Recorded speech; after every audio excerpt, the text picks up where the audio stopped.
Belajar taat menuruti petunjuk Tuhan. Refleksi pagi 1199. Apa undangan hikmat di Amsal 9 ayat 1-6? Ini dia. Hikmat telah mendirikan rumah dan menegakkan ketujuh tiangnya.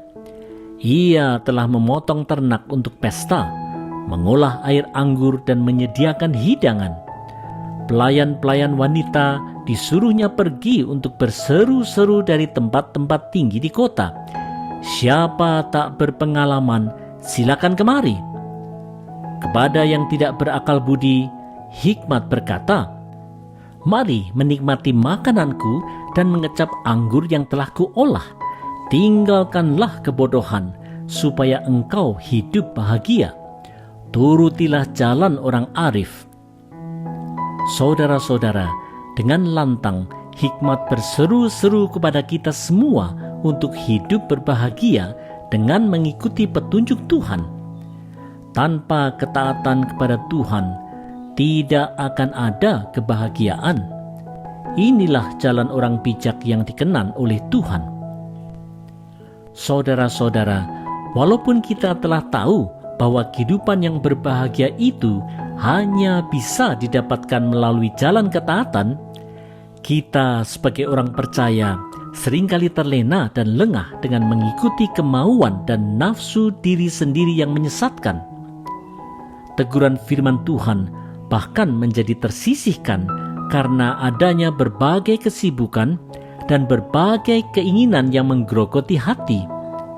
Tawaran hidup enak serta janji gengsi dan gemerlapnya dunia sering juga menggoda kita, sehingga kita tidak segan-segan untuk menghalalkan segala cara demi meraih tujuan. Panggilan Amsal mengingatkan kita untuk meninggalkan sikap bodoh seperti itu dan kembali hidup bijak dengan terus setia menaati firman. Inilah jalan kebahagiaan bagi semua orang yang mau bertobat. Marilah kita belajar taat. Roh Kudus pasti menolong.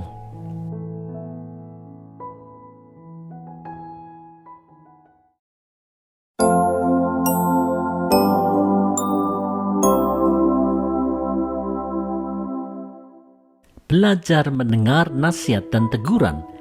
Refleksi pagi 1200. Bagaimana tanggapan orang yang tak mau diajar dan orang jahat terhadap teguran firman Tuhan? Mari simak benar-benar Amsal 9 ayat 7. Kalau orang yang tak mau diajar kau tunjukkan kesalahannya, ia akan menertawakan engkau. Kalau orang jahat kau marahi, ia akan mencaci makimu. Saudara-saudara, teguran hikmat dari firman Tuhan pastilah tidak disukai oleh orang yang suka berbuat jahat, karena teguran itu akan menunjukkan segala perbuatan gelap yang telah dilakukannya. Bukannya ia bertobat dan meninggalkan perbuatan jahatnya itu, ia malah akan menertawakan dan mencaci maki mereka yang berani menegurnya. Teguran firman hanya akan diabaikan dan dianggap sebagai angin lalu saja. Ini tentu sebuah peringatan bagi setiap orang percaya untuk menghindari sikap seperti itu. Saudara-saudara, sikap melecehkan teguran firman adalah sikap yang harus dibuang jauh-jauh dari setiap hati orang percaya. Siapapun yang menyampaikannya, kita sudah selayaknya mau tetap mendengarkannya dengan seksama. Inilah sikap seorang murid Kristus yang berintegritas. Tentu ini memerlukan sikap kerendahan hati untuk mau dan mampu mendengar dan menerima segala nasihat. Hanya saja, seringkali gengsi dan kesombongan telah menyebabkan kita untuk mudah tersinggung atas segala nasihat dan teguran, sehingga kita malah menjadi marah dan mengeraskan hati. Oleh sebab itu, marilah kita belajar untuk rendah hati, karena inilah sikap yang berkenan di hati Tuhan. Di dalam kerendahan hati, kita akan belajar menjadi orang bijak yang membawa berkat bagi sekeliling kita.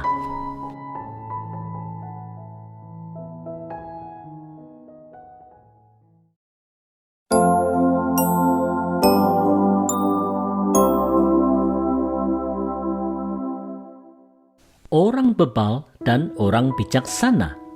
Refleksi pagi 1201.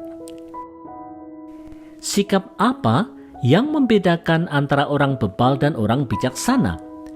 Mari lihat paparan Amsal 9 ayat 8 dan 9. Jangan mencela orang yang tak mau diajar, ia akan membencimu.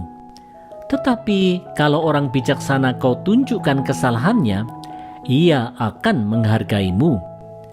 Kalau orang bijaksana kau nasihati, ia akan menjadi lebih bijaksana.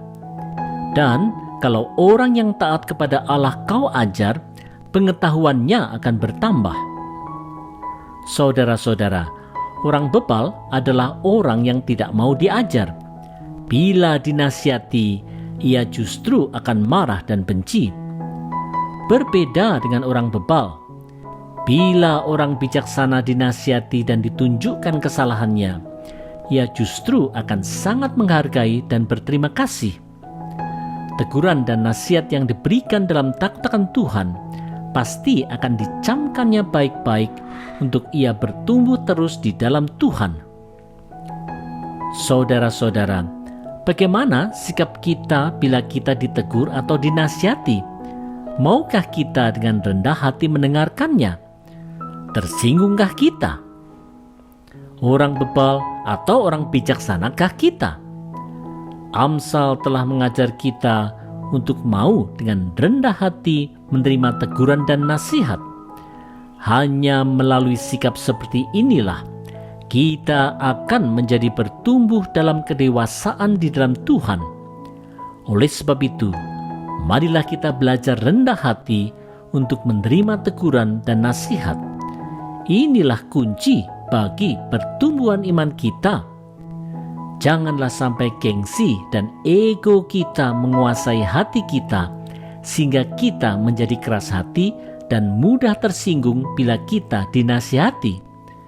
Memang ini tidaklah mudah bila kita bersandar pada kekuatan kita sendiri.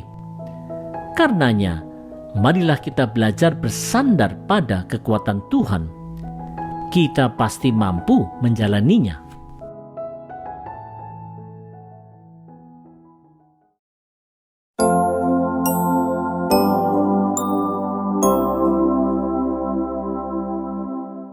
Menjadi orang bijak yang takut Tuhan.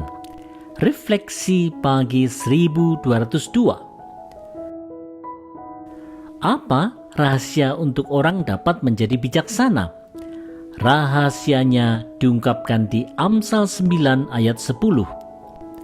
Untuk menjadi bijaksana, pertama-tama orang harus mempunyai rasa hormat dan takut kepada Tuhan. Jika engkau mengenal Yang Maha Suci, engkau akan mendapat pengertian. Saudara-saudara, bila seseorang menghormati dan memiliki sikap takut akan Tuhan, serta terus berupaya untuk bertumbuh dalam pengenalan akan Tuhan, maka ia pasti akan menjadi orang yang bijaksana dan berpengertian. Segala pikiran, keputusan, dan tindakan yang dilandaskan pada sikap takut akan Tuhan ini pastilah sikap yang bijaksana dan berkenan di mata Tuhan. Inilah yang seharusnya diupayakan oleh setiap orang percaya, karena di dalam sikap takut akan Tuhan ini, seseorang pasti akan memuliakan Tuhan. Saudara-saudara, apa yang melandasi segala keputusan dan tindakan kita sehari-hari, baik di rumah, di tempat kerja, di pelayanan, dan di masyarakat? Apakah landasan kita itu sikap takut akan Tuhan atau takut akan manusia? Apakah hikmat firman Tuhan mewarnai segala keputusan yang kita ambil? Jawaban atas pertanyaan ini akan menentukan apakah kita orang yang bijaksana atau orang bebal. Hanya melalui sikap takut akan Tuhan yang didapatkan melalui kesetiaan pada firman Tuhan sajalah kita akan menjadi orang yang bijaksana. Oleh sebab itu, marilah kita belajar menghormati Tuhan dalam setiap keputusan dan tindakan kita.